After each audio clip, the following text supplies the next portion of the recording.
El noroeste del México colonial. Estudios históricos sobre Sonora, Sinaloa y Baja California. Por Ignacio del Río. Editado por la Universidad Nacional Autónoma de México. México, 2007. El sentido y los alcances de la política segregacionista de los jesuitas en las misiones del noroeste novohispano. La Compañía de Jesús ha sido fundada básicamente para servir a la Iglesia de Dios, yendo a misiones por las diversas zonas de todo el orbe. Esa función le es tan propia que ninguna otra lo es más. Tiene que cumplirla con todas sus fuerzas en cualquier pueblo y lugar, pero en ningún sitio tanto como entre los pueblos de indios, porque, al menos así lo creo yo, ha sido fundada por divina inspiración con la finalidad primordial de ganar para Cristo a esos pueblos. José de Acosta, Compañía de Jesús, de Procuranda Indorum Salute, Madrid, 1588. Aclaraciones de entrada. Se hace necesario advertir que en esta ponencia voy a referirme tan solo a la manera como los padres jesuitas concibieron y trataron de organizar los pueblos de misión que estuvieron a su cargo en el noroeste de la Nueva España, que fue la parte del virreinato en la que les tocó trabajar en calidad de misioneros.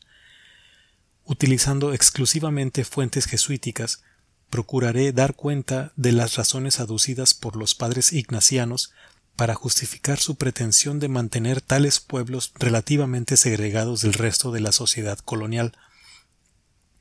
siendo así que con esa segregación se pretendía, entre otras cosas, poner a los indios a cubierto de las fuerzas más destructivas del colonialismo. Trataré de ver lo que, según el propio discurso jesuítico, se les ofrecía a dichos indios como condición alternativa de vida. Mi enfoque no será antropológico ni sociológico, pues los indios, como sociedades actuantes, estarán fuera de mi consideración. Lo que me interesa en esta ocasión es únicamente mostrar cómo pensaron los jesuitas su proyecto misional, cómo lo explicaron y cómo ese tema particular implicó el planteamiento de algunos principios generales conforme a los cuales, según lo sostuvieron algunos de los padres ignacianos, debía quedar organizado el conjunto de la sociedad indiana,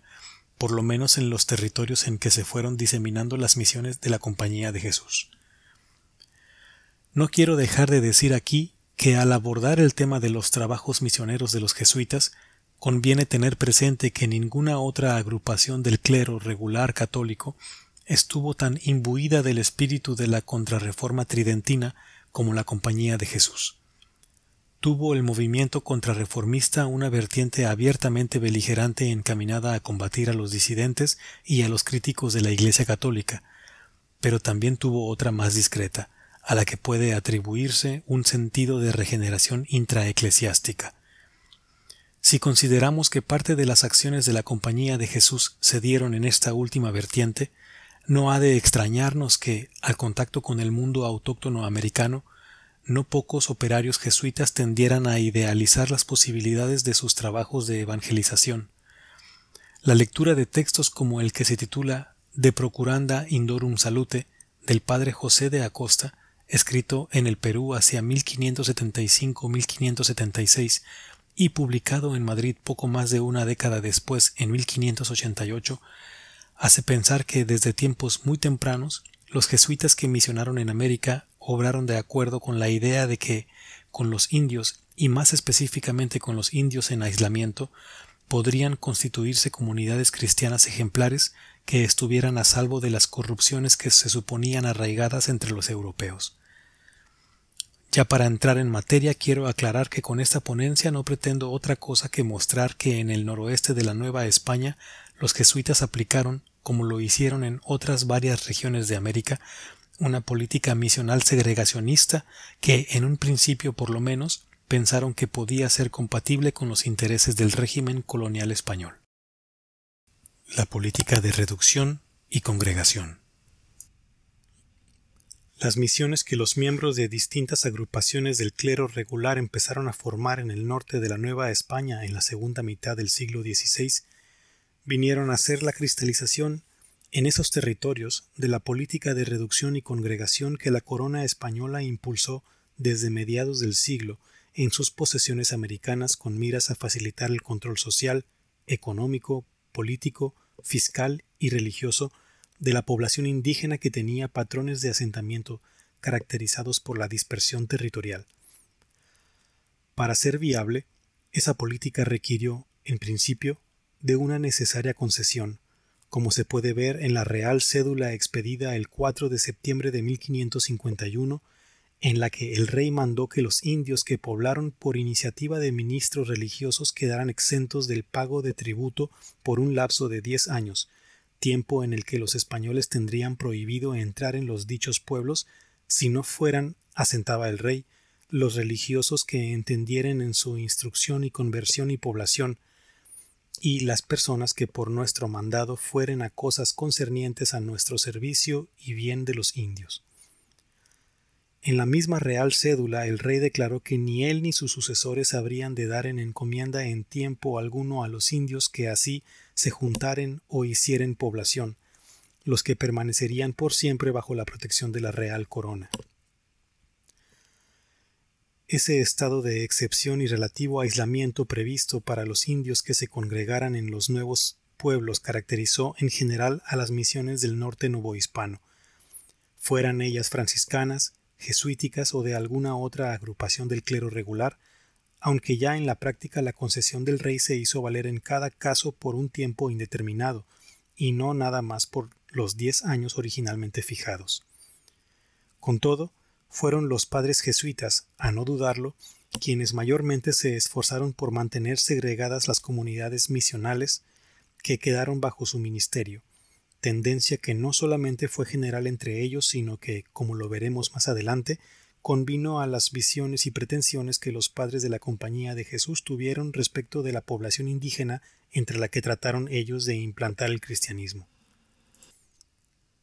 Las dos vertientes del trabajo misionero. Al iniciar en 1591 sus trabajos de evangelización en el noroeste novohispano, concretamente en la provincia de Sinaloa, entonces escasamente poblada por españoles y poblada en cambio por numerosos y nutridos grupos indígenas aún no conquistados, los jesuitas tuvieron que empeñarse desde luego en la reducción de los indios a pueblos, esto es, en la formación de asentamientos más o menos compactos, dotados de una base económica que les permitiera subsistir. La reducción de los indios, con los que los misioneros jesuitas fueron entrando en contacto, fue un proceso que tuvo ineludiblemente un componente de fuerza y a menudo adquirió el carácter de una confrontación violenta. Pero hay que reconocer que, como se asentaba en las ordenaciones, para la actividad misionera aprobadas hacia 1610 por el padre provincial Rodrigo de Cabredo, convenía a los religiosos que la reducción se hiciera con la mayor suavidad y menor violencia que posible fuere, para lo que recomendaba el provincial que los religiosos procuraran desde un principio ganarse la voluntad de los indios. Más de 100 establecimientos misionales entre cabeceras y pueblos de visita lograron fundar los jesuitas en el noroeste continental novohispano en su primer siglo de trabajo misionero. En tratándose de pueblos cultivadores, con los que la política de reducción fue más efectiva, los jesuitas procuraron, antes que nada, que las comunidades de neófitos hicieran ajustes en sus sistemas de producción agrícola, se iniciaran en los cultivos pecuarios y adoptaran los recursos técnicos y esquemas de organización del trabajo comunitario que les permitieran aumentar su productividad económica y asegurar la equitativa distribución de los bienes producidos. Todo esto al efecto de hacer viables la formación y subsistencia de poblados suficientemente densos. El mismo propósito alentaron los religiosos respecto de los cazadores-recolectores, aunque entre estos los logros fueron siempre más precarios. Es claro que promover el desarrollo de los cultivos agrícolas y pecuarios entre los indios, lo mismo entre los que ya eran en algún grado cultivadores que entre los que habían vivido predominante o exclusivamente de la caza y la recolección, fue una exigencia a la que los religiosos tuvieron que responder para poder ejercer con éxito su ministerio espiritual. Se lee en un texto jesuítico que, como los misioneros no eran omnipotentes como Cristo, que mantuvo las tropas con milagros, les fue necesario valerse industriosos de las siembras para asegurarles el alimento a estos infelices indios que se inclinaban a ser cristianos, por cuanto que sin los tales alimentos hubieran sido imposible mantenerlos con asiento en pueblos. Esta necesaria atención a lo relacionado con el mantenimiento de sus catecúmenos era la que hacía decir a los religiosos que aquellos indios el Evangelio les entraba por la boca. Pero sería incorrecto afirmar que los padres jesuitas empezaron a ocuparse de los asuntos temporales de los pueblos de misión tan solo como una medida táctica para tener cercanía con los indios y evangelizarlos, o sea, como una medida solo circunstancialmente pertinente. No son pocos los testimonios jesuíticos que indican que, desde fechas más o menos tempranas, los misioneros obraron con la convicción de que la cristianización de los indios marchaba al parejo de una especie de redención sociocultural de estos, y de que tan obligados estaban los padres a convertir a los indios en cristianos como a hacerlos vivir en buena policía, en la humana policía, en la santidad de la cristiana policía, según lo apuntaba el padre Francisco Javier de Faría a mediados del siglo XVII. De esa doble dimensión del trabajo misionero daba cuenta el padre Andrés Pérez de Rivas al consignar en su Historia que los misioneros de Sinaloa trabajaban como ambidiestros, porque no sólo ponían las manos y atendían a lo espiritual de las almas, sino también a lo temporal y político, que no se puede negar, puntualizaba, que ayuda lo uno a lo otro, por ser la composición del hombre de alma y cuerpo, y medio espíritu y medio barro, y tener las operaciones del alma en esta vida dependencia de las del cuerpo. Pensada así esa unidad de la naturaleza dual del hombre, resulta explicable que Pérez de Rivas, como muchos de sus correligionarios, afirmara que los logros obtenidos con los indios en el terreno de lo espiritual obraban en favor de los logros que se obtenían en lo temporal y viceversa. Al hacerse cristianos, aseguraba el misionero, los indios se disponían a vivir en mejores condiciones materiales, a construir mejores casas para sí, a aprender con mayor empeño los oficios que se hacían necesarios en una república y hasta a construir y tocar instrumentos musicales. Cuanto se hacía por el bienestar material de los neófitos, decía Pérez de Rivas, propiciaba a su vez el mayor arraigo del cristianismo entre ellos. La intervención que tuvieron los padres jesuitas en las actividades productivas de las comunidades indígenas no cesaba en modo alguno al quedar conformados los pueblos de misión, antes bien tendía a perpetuarse y a hacerse cada vez más decisiva, lo que les atrajo a aquellos religiosos continuos ataques de parte de los colonos españoles, que desde la primera mitad del siglo XVII empezaron a acusarlos de estar explotando a los indios en beneficio personal y de toda la compañía de Jesús. Pese a esto, los ignacianos no admitieron que cumplir con esa función fuera algo ajeno a su ministerio y mucho menos se tratara de una ocupación que tuviera una finalidad reprobable. La razón aducida por los padres era que los evangelizadores, a la par que de la enseñanza de las cosas de la fe, tenían que hacerse responsables del bienestar colectivo de sus catecúmenos, para que éstos vieran desde luego que les iba alguna ventaja en vivir como cristianos. Quizá la idea fija que tuvieron los misioneros de que les era inexcusable dirigir las actividades productivas de las comunidades indígenas a su cargo sea indicio de una subestimación de las capacidades de autogobierno económico de los propios indios. Pero cabe pensar que, aunque esto haya sido así, también debe haber motivado a los religiosos a ver que el control de la producción hacía más efectivo el ascendiente que tenían sobre los indios, ascendiente que les permitía influir en la vida moral de estos, por lo menos en lo aparente.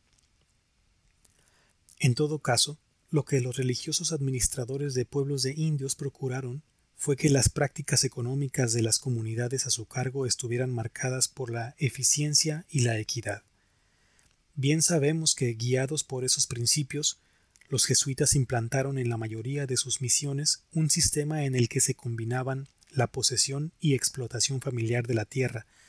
lo que implicaba la distribución de responsabilidades entre las familias nucleares y el trabajo colectivo, realizado en favor de la comunidad y al que cada hombre apto para el trabajo debía dedicar de fijo 3 días a la semana. Resulta muy ilustrativa a este respecto una descripción hecha por el padre José Roldán, en la que el misionero aparece como un individuo que concentra la producción de toda la comunidad y a la vez como el garante de una racional distribución de la misma. ¿Qué hacen los indios de estas misiones para mantenerse a sí mismos y mantener a sus ministros y a sus iglesias?, se preguntaba el mencionado religioso para luego responderse. Siembran unas milpas y todo el grano que de ellas se cosecha lo traen a la casa del misionero y lo ponen a sus plantas, que es lo mismo que ponerlo a su disposición para que corra por su mano el distribuirlo a cada cual conforme a su necesidad. A la iglesia le compra cera y la alhaja con ornamentos y preseas. La previene del necesario vino para las misas, mantiene a los cantores y sacristanes y celebra con la mayor decencia posible todas las fiestas. A los indios les da alimento, no solo los 3 días que trabajan cada semana, sino cada vez que lo necesiten, y les da ropa hasta donde se puede. Y a más de todo esto, toma para el gasto de su persona y casa lo necesario, porque dignus es operarius mercede sua. El argumento con el que los jesuitas se defendían de quienes los acusaban de ser beneficiarios del trabajo de los indios era el de que ningún bien salía de una misión si no era para ayudar a otra que lo necesitara o para trocarlo por algún género que fuera útil para los indios y sus iglesias. El padre Roldán aseguraba que el ministro que tenía que dejar una misión debía entregar a su sucesor todos los bienes por inventario, sin llevarse nada consigo,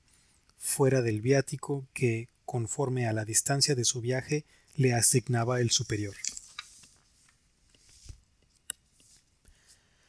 Comunidades cristianas en aislamiento. Desde la segunda mitad del siglo XVI, el padre José de Acosta había hecho a sus hermanos de religión la advertencia de que la codicia era la madrastra pésima de la propagación y el crecimiento de la fe, o sea que había que alejar de sí todo interés económico personal y que nada había que se opusiera tanto a la difusión de la fe como el uso de la fuerza y la violencia. Dejando de lado la discusión sobre la posibilidad real de dominar a grupos humanos sin utilizar recursos de fuerza, diremos que los jesuitas proclamaron insistentemente que ellos evangelizaban a los indios sin llegar a violentarlos, mediante la sola persuasión, y que al evangelizarlos aseguraban su pacificación y su voluntario sometimiento. Es bien sabido que convicciones parecidas tuvieron los miembros de otras órdenes religiosas, pero parece ser que fueron los padres de la Compañía de Jesús los que abordaron más ampliamente este torno de la idea del misionero conquistador,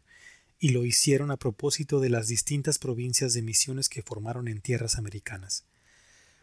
En la cuarta década del siglo XVII, el padre Antonio Ruiz de Montoya explicaba que lo que los jesuitas venían haciendo en varias partes de la América del Sur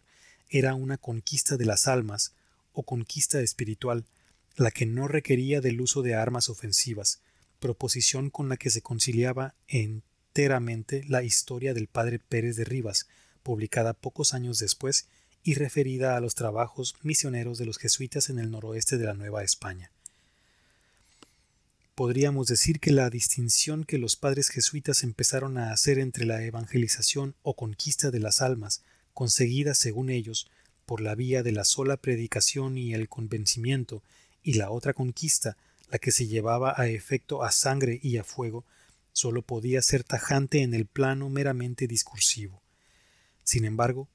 hemos de reconocer que el solo planteamiento de la idea de que la fe triunfaba por sí misma, sin necesidad de imponerla por la fuerza,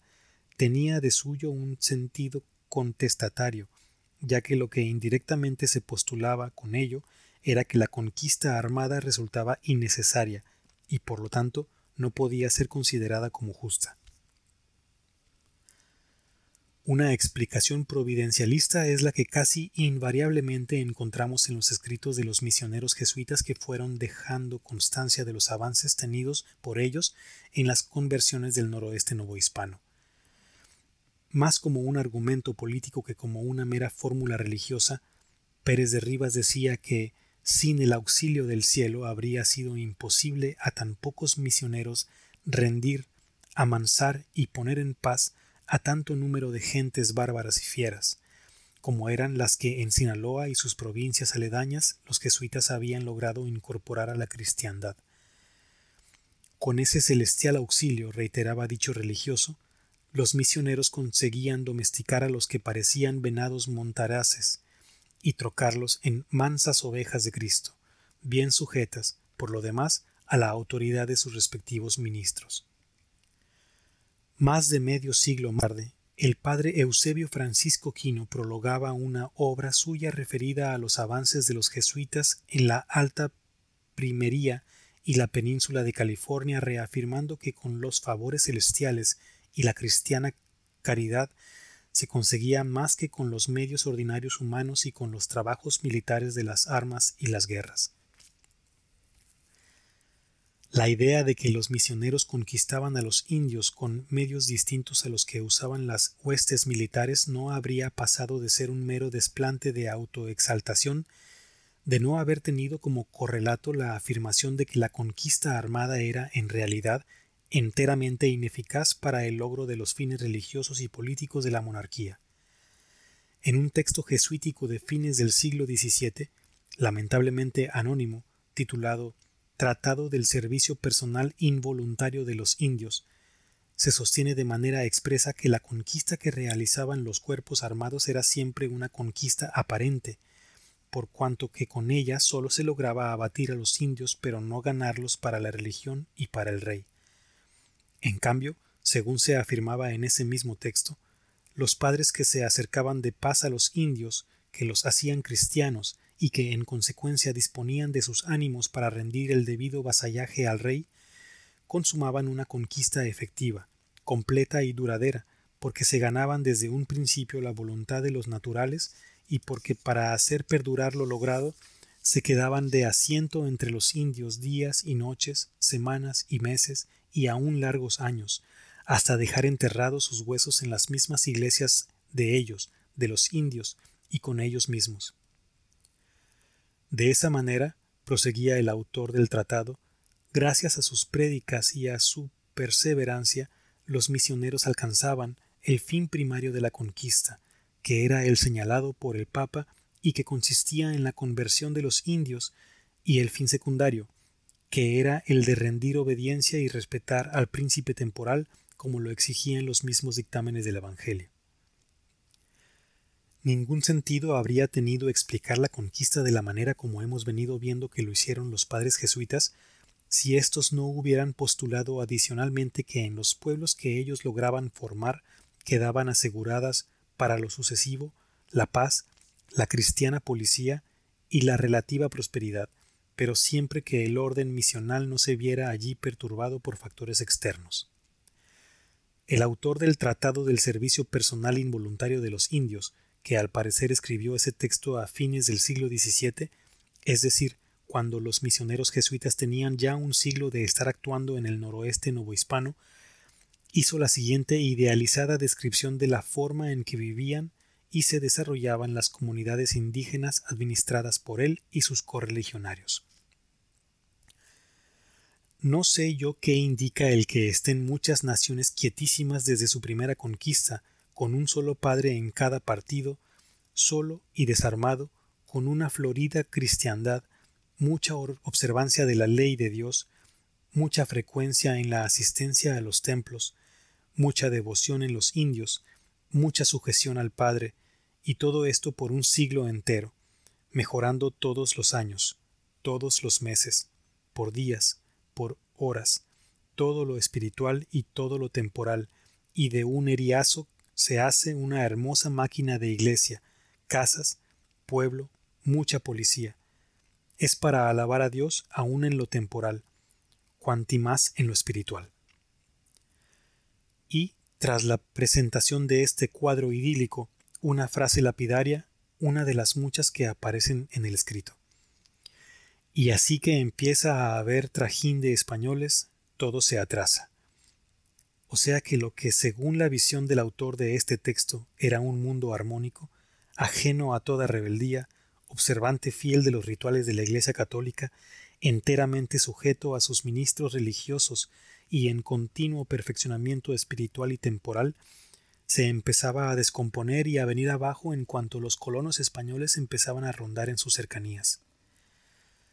El señalamiento de que los españoles eran el azote de los indios y de que obraban como elementos de disolución de los pueblos misionales lo habían venido haciendo los misioneros jesuitas desde que en los territorios en que se establecieron las misiones empezaron a formarse asentamientos de gente mencionada como española, la que por lo general llegaba a la región para dedicarse a la minería o por lo menos para avecindarse en algún real de minas. En el Apologético Defensorio, escrito por el padre Faría hacia 1657, se hacen reiteradas referencias a los malos tratos, robos y extorsiones hechos por los españoles en perjuicio de los indios, y se declara que a tales acciones se debe el que pueblos que habían sido antaño los más populosos de la región se encontraran a la sazón destruidos y desiertos. Con la misma vehemencia con que se denunciaban estos hechos en el texto del padre Faría, en el Tratado del Servicio Personal Involuntario de los Indios se insistía en el carácter disolvente que tenían los abusos de los españoles seglares, que, se aseguraba allí, no daban ocasión para que los indios conservaran una moneda, una bestia o un poco de provisión, porque de todo los despojaba impunemente cualquier visitante español, incluso si se trataba de un soldado o de un simple pasajero. Uno de los inevitables efectos de estos despojos era, decía el autor del tratado, que al ver tantos amos y dueños de su sudor, los indios dejaban de afanarse en criar, guardar, cuidar, sembrar lo que habrían de coger para sí y otros se habrían de llevar.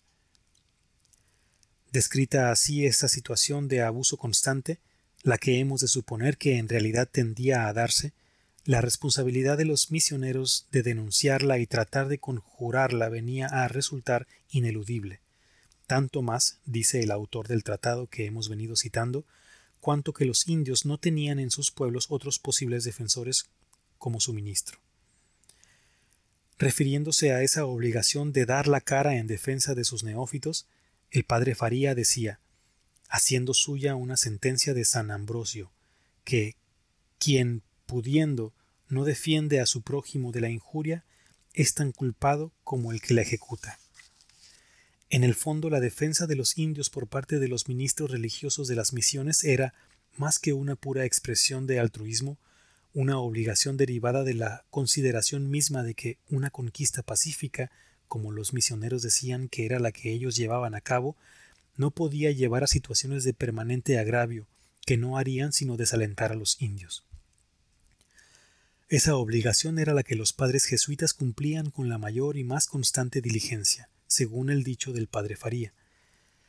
Estos padres misioneros no sólo crían en policía a los indios de su cargo, sino que con particular cuidado se esmeran en defenderlos de las vejaciones que les hacen los negros, mestizos y españoles, y aun sus mismos corregidores.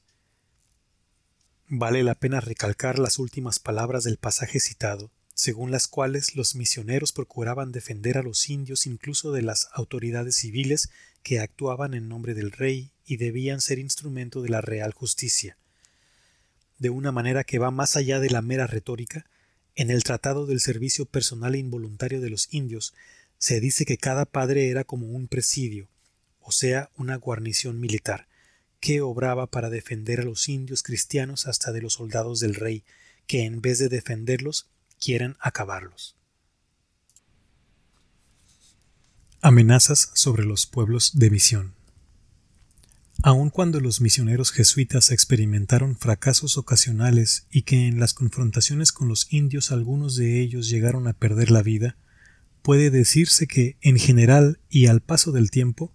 el desarrollo de su programa misional en el noroeste novohispano fue señaladamente exitoso, tanto por la amplitud de los territorios en que se diseminaron las misiones, como por la relativa rapidez de los avances, y sobre todo por el orden social, económico y político que los padres ignacianos lograron imponer en los pueblos de indios que quedaron bajo su férula. Si consideramos, además, que casi siempre sucedió que las misiones quedaran establecidas en zonas que no habían sido pobladas con antelación por colonos españoles, resultarán comprensibles las visiones complacientes y hasta idealizadas que los operarios jesuitas tuvieron respecto de su propia obra, y los esfuerzos desplegados por dichos religiosos para evitar, diferir o atenuar el influjo o la acción directa que sobre las comunidades indígenas podía ejercer todo ese conjunto variopinto conocido como gente de razón. Los perjuicios causados por esa gente iban del maltrato y la agresión física al despojo de bienes y el secuestro de personas, y el resultado más ostensible, según los misioneros, era el rechazo de los indios a la fe cristiana, la descomposición social de las comunidades, la huida a los montes de hombres y mujeres, y con todo ello la destrucción de los pueblos. El punto de inflexión del programa misional de los jesuitas empezaba, pues, con el trajín de pasajeros, soldados, vecinos, correos y otros, así españoles como no españoles, y mayormente cuando las autoridades civiles procedían a sacar a los indios de sus pueblos para llevarlos a trabajar a las minas y labores agrícolas contra su voluntad y con exceso. Sobre todo esto apuntó el desconocido autor del tratado que venimos citando. Todos los días acontece en esta Nueva Vizcaya que vienen algunos ministros de justicia o de España o de tierra fuera, y todo su primer empeño es el que trabajen los indios en las minas, en las haciendas, en las labores y en otras tareas, para ellos mismos, o sea, para dichos ministros, o para sus criados, amigos, parientes, etc. Y eso a carga cerrada, sin reparar en que los indios se huyen, en que se van a otras jurisdicciones, en que se han de alzar, en que se disminuyen los pueblos, en que faltan a la vida cristiana y a la vida en policía, en que se desbarata, se deshace aquella hermosa república que había formado el Padre con la ayuda de Dios, más que con diligencias humanas, y de éstas con innumerables, y así no sólo se marchita, sino que in totum se desarraiga, se seca, se acaba aquella florida cristiandad. Todo esto pasaba, pues, según este airado reclamo, cuando los españoles y demás gente no indígena se acercaban a los pueblos de indios para obtener desde luego un beneficio,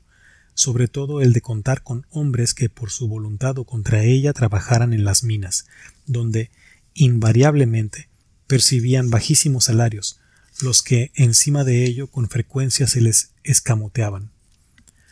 Aseveraba el autor del tratado: en esta Nueva Vizcaya ya es consecuencia legítima que hasta las criaturas lo saben. Hay mina junto a un pueblo, acábase el pueblo. En dos sentidos se hablaba de la destrucción de los pueblos de indios por efecto del contacto con los seglares de origen español. Sostenían los misioneros que se destruían como unidades sociales por la extracción forzada de gente para los agobiantes trabajos que se imponían en minas y haciendas, y que se destruían en tanto colectividades que se iban distinguiendo por la ejemplaridad de sus comportamientos cristianos. Y era este último plano el que los misioneros consideraban más amenazado y en el que, según ellos, se resentía el mayor daño.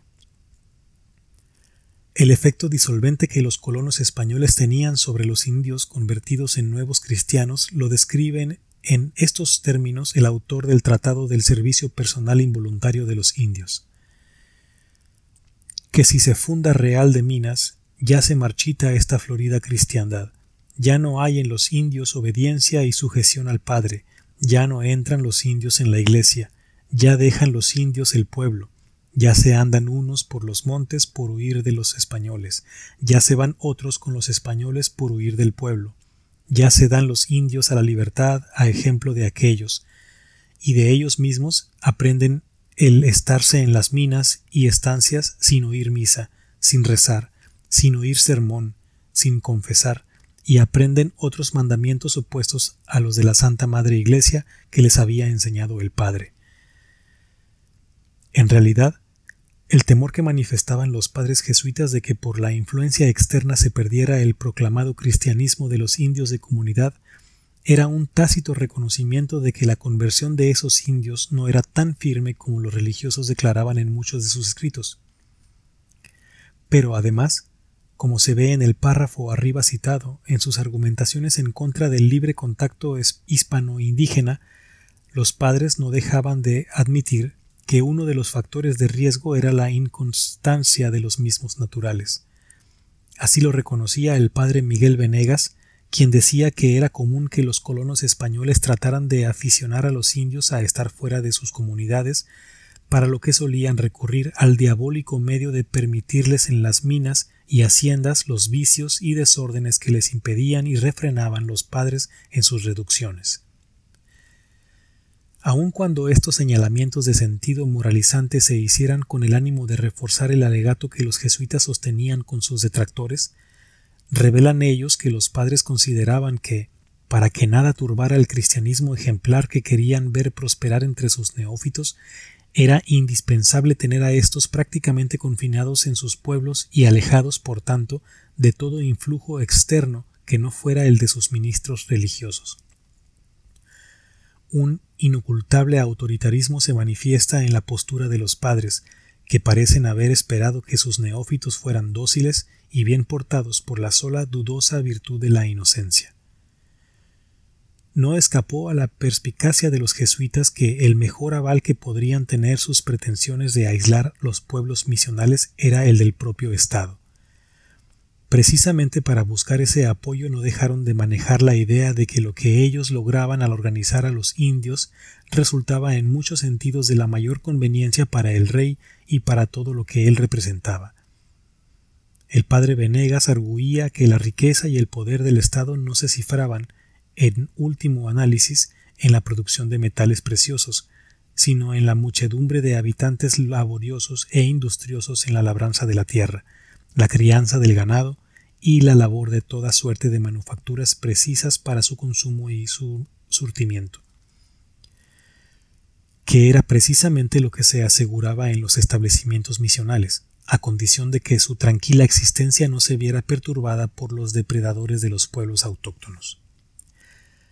Esta línea de argumentación fue en ocasiones llevada hasta el extremo de asegurar que la segregación de indios y españoles estaba prevista en la legislación de Indias y propuesta como el objetivo último que, en materia política y social, perseguía la monarquía.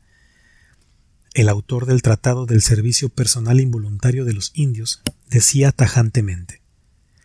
la república que pretende formar las leyes de estos reinos es esa que conste de españoles sin perjuicio de los indios y de indios sin perjuicio de españoles, y en la que éstos y aquellos tengan sus propias tierras, sus casas, sus poblaciones y sus bienes.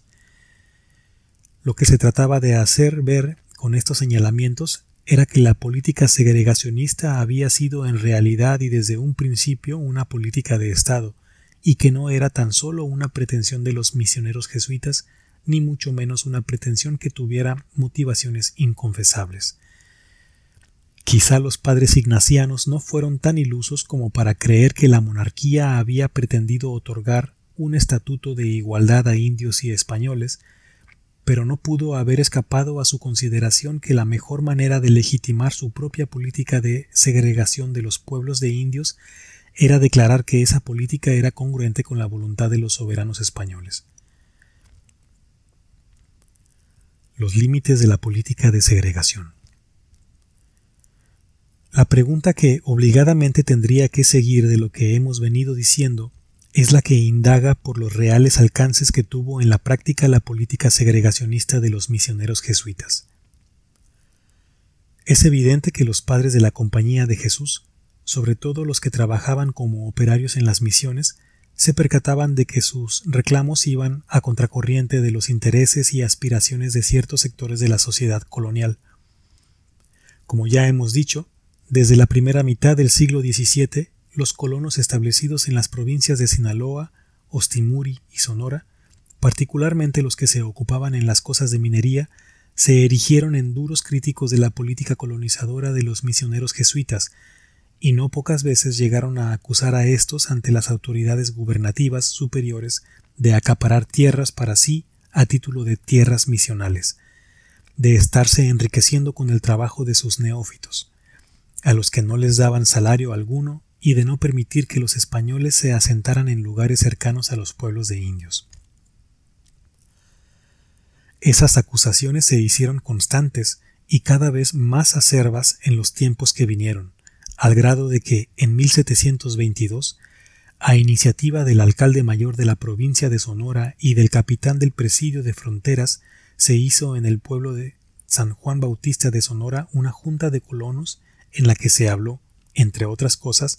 de exigir que los colonos españoles pudieran vivir mezclados con los indios en los pueblos, y que los indios tuvieran libertad para poder acomodarse en las casas y cuadrillas de los españoles. No faltó entre los asistentes quien convocara a pujar porque salieran de la provincia todos los padres jesuitas, ya que se afirmó allí eran ellos los que causaban los problemas que se habían ido a tratar en la junta. Si los padres de la Compañía de Jesús contestaron siempre con presteza y enjundia las acusaciones de los colonos, no pudieron reaccionar del mismo modo ante el poder y los intereses del Estado colonial, al que bien se cuidaron de no desafiar. Más quizá por no obrar en un sentido ostensiblemente contrario a las expectativas oficiales que por ceder ante los intereses particulares locales, fue que los misioneros no se empeñaron en llevar hasta sus últimas consecuencias su política de segregación. Pese a que, como hemos visto, denunciaban enérgicamente los abusos de los seglares, particularmente de los que en minas o haciendas se servían de trabajadores indígenas, no se opusieron totalmente a que fueran extraídos de sus respectivas comunidades indios de repartimiento o tapisques, como se les llamaba en la Nueva España, a los que estaban sujetos al sistema de la mita. Aún en un texto como el de Tratado del Servicio Personal Involuntario de los Indios, en el que se hacían prolijas referencias a los daños que los indios recibían de los españoles, mestizos, mulatos y negros, y en el que se discurría sobre la improcedencia de considerar que los indios eran los pies de la República y que, por ello, estaban obligados a trabajar para todos los otros sectores de la población, se terminaba por decir que el trabajo forzado de los indios fuera de sus comunidades podría ser considerado como lícito siempre que se practicara como moderación de parte de los empleadores. Esa moderación consistía, según el autor que citamos, en ajustarse a ciertas reglas que tendían a evitar los abusos que se cometían con los indios tapisques y a reducir el daño que, con la salida de estos, se causaba a sus respectivas familias y comunidades. Es difícil saber si el padre que se encargó de fijar estas condiciones realmente creía que los colonos españoles, que según él mismo advirtía, no sabían vivir sin indios violentados, respetarían las reglas de moderación propuestas. Pero bien podemos pensar que, independientemente de esto, se esperaba que la declaración tuviera otros efectos que convenían al proyecto misional de los padres jesuitas,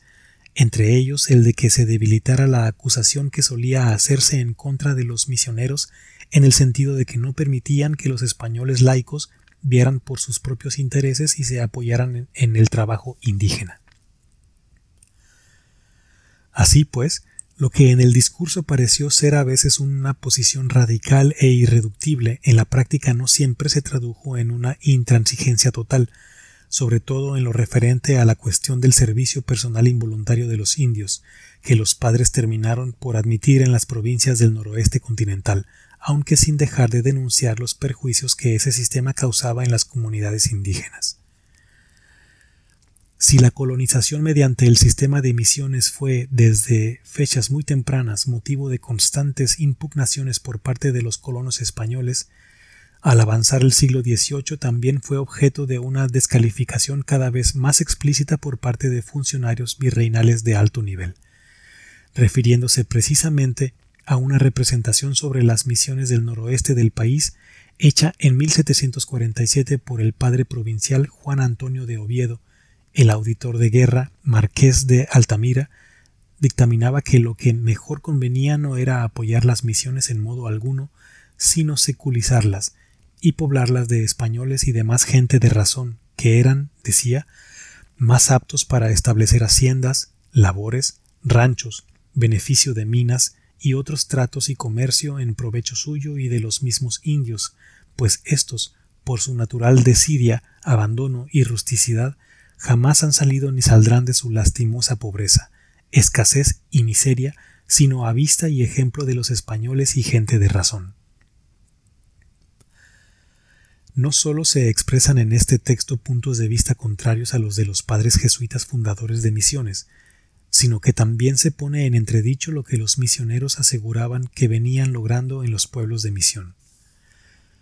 Hay que decir, sin embargo, que siempre que hubo condiciones locales o regionales para ello, como en los casos de las misiones ubicadas en sitios casi inaccesibles de las sierras o los desiertos, o de las que se fundaron en la península de California, los padres jesuitas siguieron trabajando en el seno de las comunidades de neófitos, procurando que éstas se mantuvieran en aislamiento por el tiempo que fuere posible y tratando de que en tales comunidades se afirmaran las ideas religiosas y las prácticas sociales que ellos propugnaban. Todo esto hasta que en 1767 se tomó la determinación en España de acabar de raíz con lo que el rey y sus principales consejeros consideraron que era ya un problema de Estado, el de la existencia misma y la actuación de la Compañía de Jesús en todas las posesiones de la monarquía española.